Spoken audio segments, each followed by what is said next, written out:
Hello, and welcome back to Coin Lady channel. The SEC has launched a fresh assault on the cryptocurrency market, and if I had to guess, I'd say that this comes at the most inconvenient of times. In today's debate, SEC seeks to broaden the definition of broker-dealer. What does SEC have in mind? With the extension of the broker-dealer definition set to take effect in 2025, decentralized exchanges with more than 50 million in capital will be required to register as securities dealers with the SEC. This is precisely where Ripple's is aiming to take its company and payments. What if the commodity like XRP security isn't really being sold?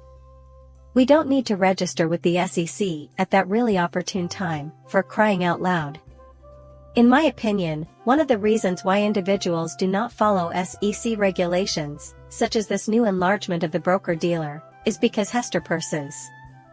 Well, that's one possible explanation why AML and decentralized exchanges can't register. When people are confused about the rules, they are less likely to follow them. And if she was being completely forthright, that's because, indeed, there are no rules. However, as we can see here, as soon as you modify your operations to comply, they will simply seek to alter the rules. Your status as non-compliant means that they have the legal right to pursue legal action against you. Those regulations are not the product of a rebellious regulator who is winging it.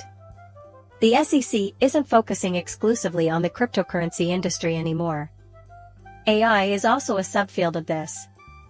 Claiming to be working on making AI tools safer and more impartial, the SEC has released a proposed regulation addressing AI and financial advisors. Ted Cruz, however, is currently seeking to rally support in order to halt this rulemaking. He says, and this will sound familiar to those involved in cryptocurrency, that the SEC harms the very investors they claim to be protecting, despite the fact that new technology have made it possible for more Americans than ever before to participate in the stock market. I want to make my position on XRP's future here very clear right now. I feel the need to clarify my stance on XRP and P's future plans as payments remain the primary issue that blockchain first aimed to address. This is a worthwhile and significant issue. The fact that XRP isn't the hottest investment subject right now doesn't imply it can't handle payment-related issues like speed and cost. In fact, I believe it would be a good idea to introduce some additional features that would make it even more attractive. That is enormous.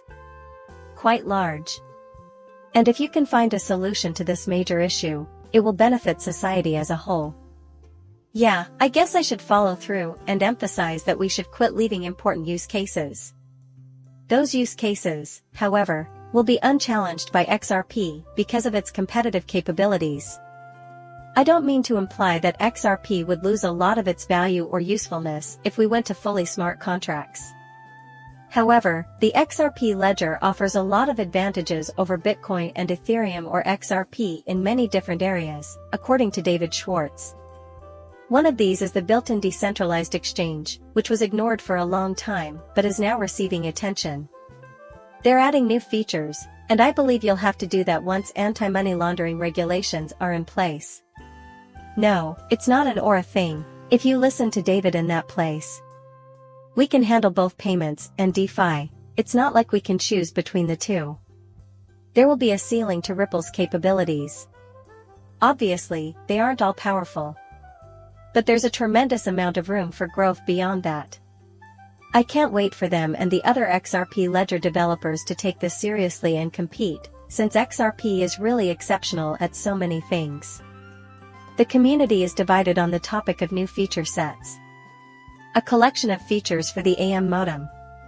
Well, a little insect was discovered in that area. According to David, there's no need to worry about a major problem ever arising in practice since they can put safeguards in place to ensure that nobody encounters this problem.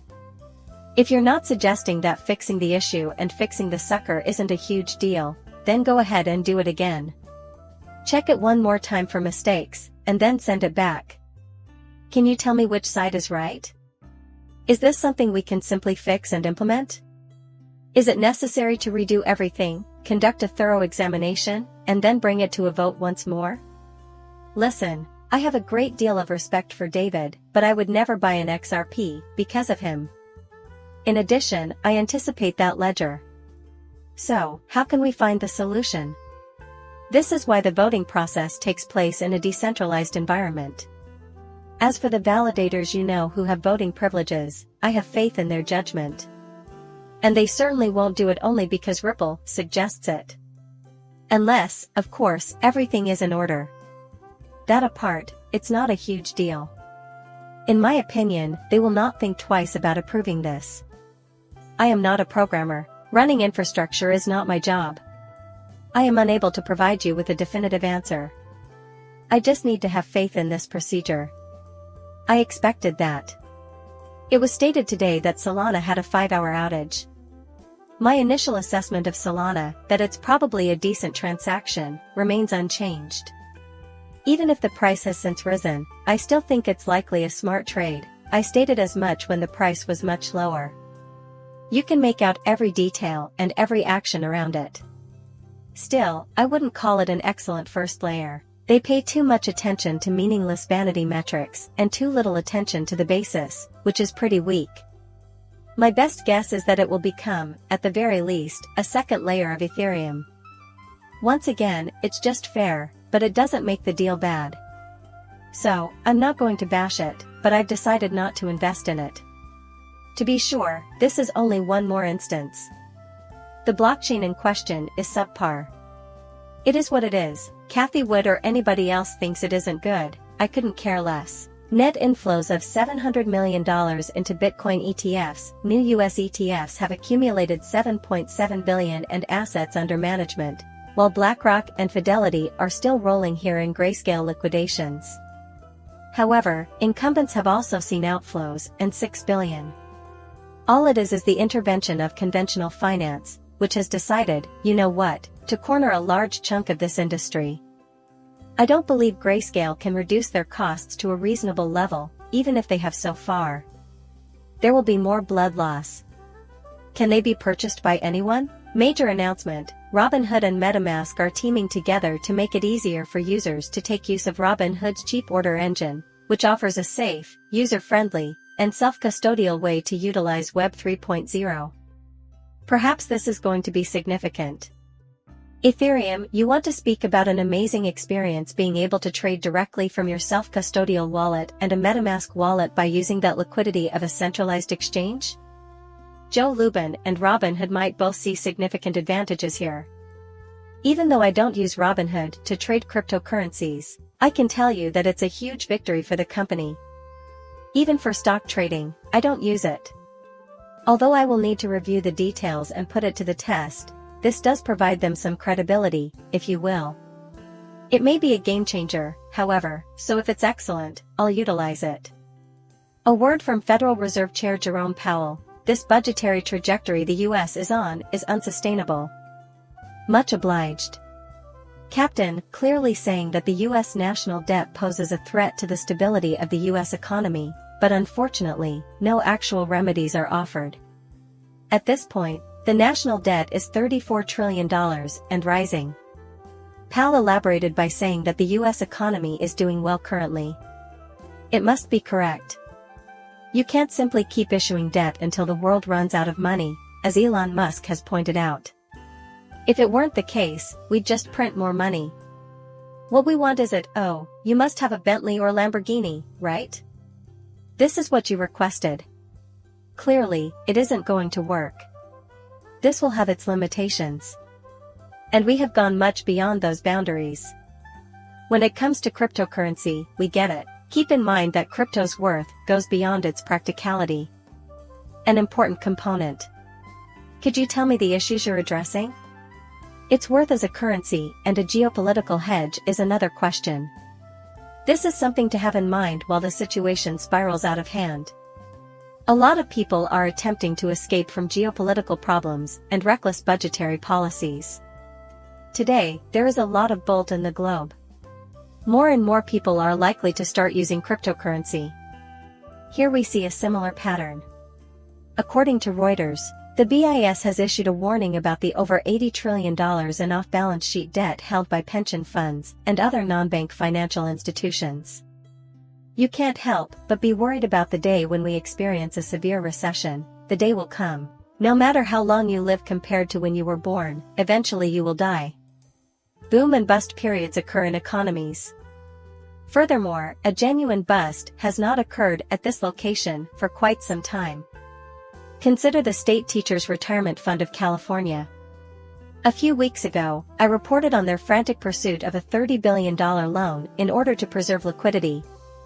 How did they get themselves into this jam? If you invest in bonds, you may be sure that they will pay you a high interest rate. For example, when we experience very difficult circumstances, this is a huge ticking time bomb. If $30 billion is required today, what will future needs be?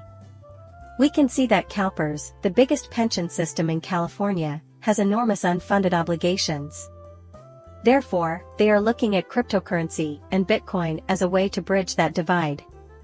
You know, here we have another domain where crypto might be useful. You have to get off zero if you want to listen to what they're selling to pension and endowment funds, according to the Fidelity report I shared with you and which I published a few times on this site. Plus, you can really reduce risk and enhance profits by investing only 1% or 2% of your portfolio in cryptocurrency. It's a no-brainer. Just because they have an option now with ETFs doesn't mean they're going to start pouring money in right now. Money will start pouring into this area, however, very soon. Once again, CalPERS is one of the major ones taking cryptocurrency seriously. They, like many others, are in deep difficulty and will need to step up their game.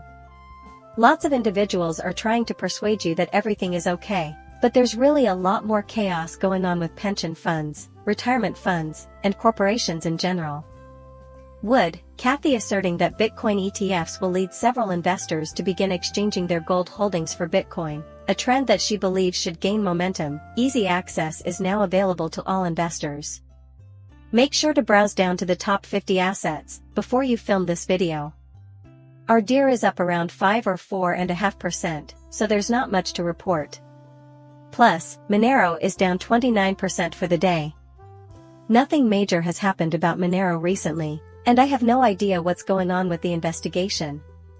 Aside from that, it's all really flat.